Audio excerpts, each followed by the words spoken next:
9 ఏళ్ల బాలికపై 5 మైనర్లు గ్యాంగ్ రేప్ చేసిన దారుణ ఘటన మహబూబ్ నగర్ డి జడ్చెర్లలో జరిగింది.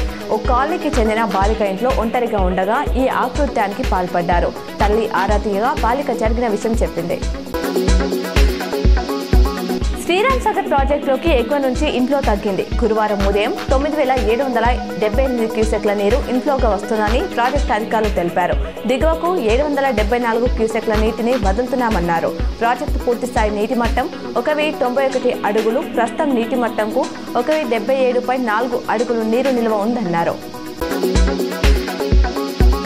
బంగారం ధరలు స్వల్పంగా తగ్గి కొనుగోలుదారులకు ఉపశమనాన్నిచ్చాయి. హైదరాబాద్లో ఇవాళ 24 క్యారెట్ల పసిడి 10 గ్రాములపై 450 తగ్గి 1,30,000కు చేరింది. ఇక 22 క్యారెట్ల గోల్డ్ 10 గ్రాముల ధర 400 తగ్గి 91,700 పలుకుతుంది. అటు కేజీ వెండిపై రూపాయలు 2,000 తగ్గి రూపాయలు 1,25,000గా ఉంది. తెలుగు రాష్ట్రాల్లో దాదాపు ఇవే ధరలున్నాయి.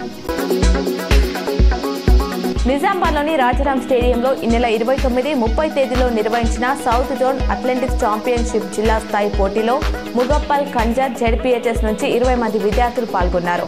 అండర్ 12 జావెలిన్ త్రో బాలుర విభాగంలో 6వ తరగతి విద్యార్థి సిద్ధాంత్ జిల్లా స్థాయిలో ప్రథమ స్థానంలో నిలిచాడు.